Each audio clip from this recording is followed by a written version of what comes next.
Matrix Reloaded Freeway chase has so much going on, so let's deep dive and break down the plot points, dialogue, and trivia of this fantastic scene.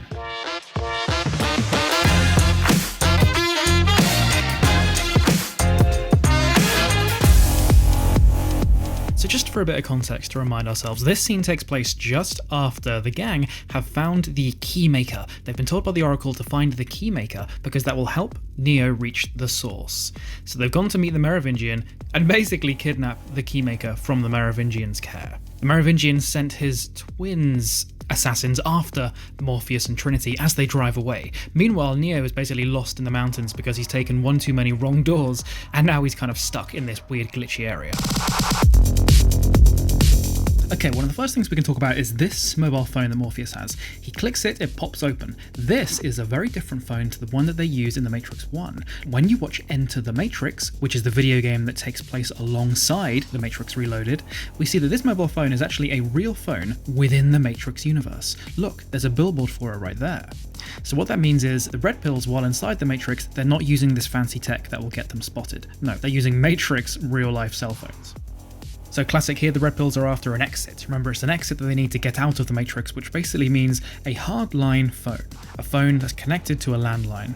Morpheus says, "Get us out of here, Link," as he's talking to their operator in the real world. Link says, "That won't be easy, sir." Morpheus says, "I know, we're in the core network." Now, what the hell does he mean by that? A core network, or backbone, is part of a computer network which interconnects networks, providing a path for the exchange of information between different LANs or subnetworks. It's a place that's very busy within any kind of computer system. So remember, we have all these humans plugged into their pods. If they drive a car within the Matrix, that is their data moving. It's their data moving from one part of the hard drive that the Matrix is stored on to a different part of the hard drive.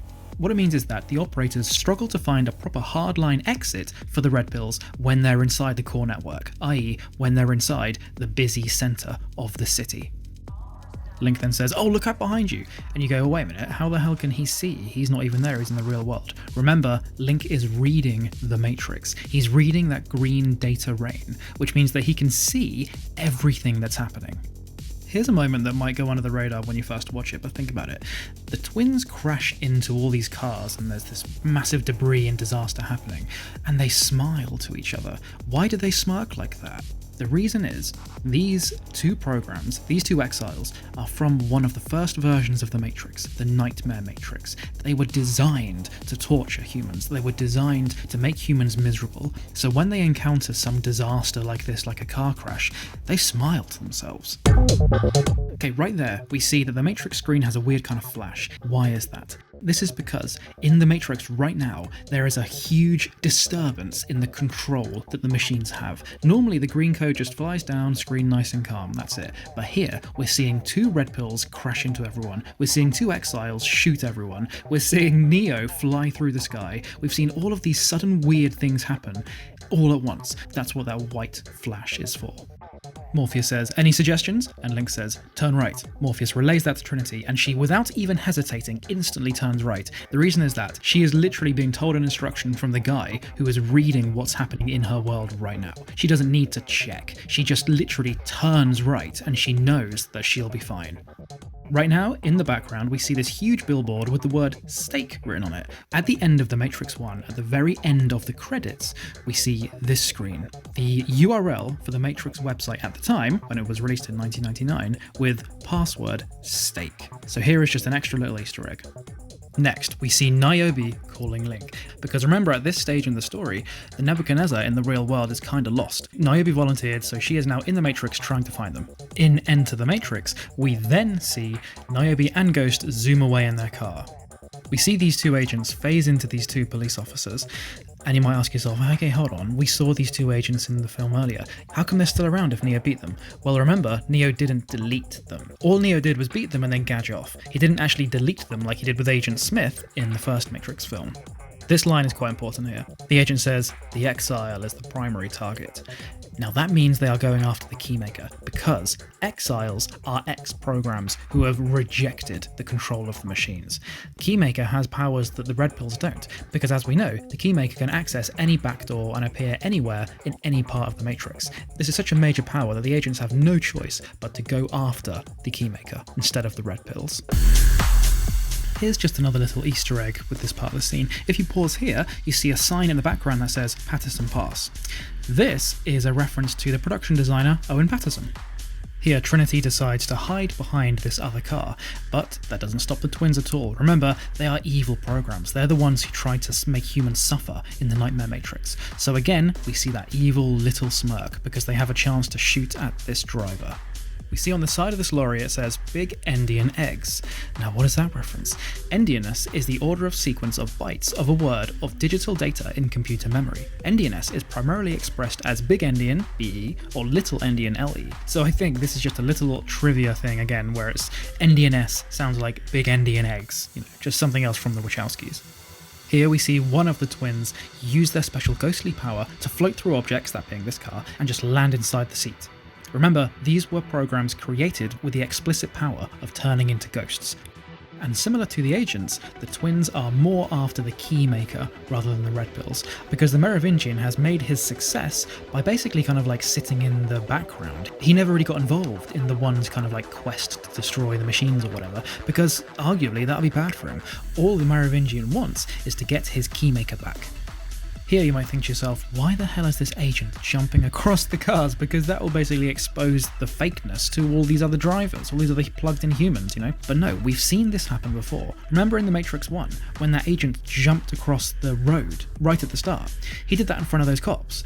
It's because, for the machines, they can just simply wipe the memories of any human that's plugged in. Now, of course, that does come with the risk of causing plugged-in humans to have, nightmares and gradually feel like something's wrong, gradually feel like they're in the simulation. But right now, they're nearing the end of this cycle. So the one has been revealed as Neo, and they know that they're about to get another system reset, just like they've done 5 times before. If you want to learn more about this whole system reset thing and how there were 5 ones before Neo, then please click in the top right corner right now. Here we see the agent fire his gun and then runs out of bullets, and then he just simply plugs in a new magazine and gets more bullets. You might ask yourself, well, why do they have real guns? They can have technically any fake gun they want. They can have a gun with unlimited bullets if they want. The reason is that the agents do have limitations put on them. They have these earpieces. They need to use their tracking devices. It's because the agents, like I said, are deliberately made to be not as good as they could be. If you want to learn more about this concept of why the agents were basically made to be puppets instead of, absolute killing machines, click in the top right corner right now. This moment is quite important because it basically expresses how powerful the Keymaker is. Trinity calls Link so that he can download the ability to hotwire a motorcycle into her brain. She asks Link for this, and the Keymaker just presents a key straight away. He has every key for every single lock in the entire Matrix. On your computer you might have some kind of password management tool. That is what the Keymaker is. Now Trinity is managing to dodge every single car completely easily without breaking a sweat. You might think to yourself, well, that's a bit stupid. No, it's not. Remember, the whole point is that these guys are Red Pills. They are completely aware of how every single thing around them is completely fake. If she thinks, I can dodge this car, then she's going to be able to dodge the car. It's that simple. Now here's an interesting moment that I feel is much more important than the film gives it credit for, if you see what I mean. Trinity has the Keymaker. She's doing what Morpheus asks, saying, get him out of here. She can get the Keymaker to the exit, but she doesn't. She refuses. She knows that Morpheus is in trouble, and how much she cares about Morpheus is what's stopping her from saving the Keymaker. And this is partly why Neo falls in love with Trinity, because Trinity is 1 in a million. She's one of the people who will, like Neo, choose to save the person she loves, rather than, completing her mission.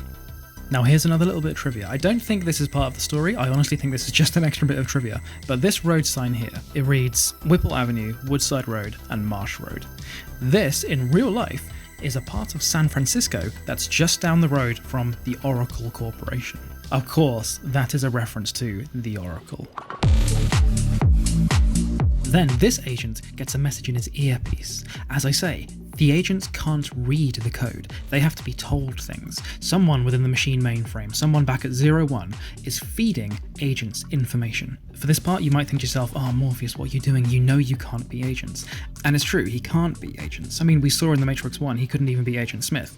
These guys have been upgraded, so this guy is even better than Agent Smith was. However, consider this. The amount of time from The Matrix 1 to Matrix Reloaded has meant that there are so many more red pills being made, so many more human minds being freed. So therefore, the Matrix is becoming even more unstable every single day, which means that Morpheus can simply believe that he can defeat an agent and he will stand a pretty good chance of defeating him. And that relates to this little hand gesture here. Morpheus basically says, just bring it, like The Rock. And you go, okay, well, why is he doing that? That looks like really arrogant. But no, that's the whole concept of the red pills. They need to believe that they can do it. That's the whole storyline of The Matrix, really. You need to believe that you can achieve something. He's believing in himself and saying, yeah, I can defeat this agent. Bring it on. Thank you for watching that, everybody. If it was a help to you and you really liked learning about the Matrix lore, then please subscribe to Jam Punch and I'll be releasing a brand new Matrix Explained video every single week. My name is George, this is Jam Punch, and I'll see you next time.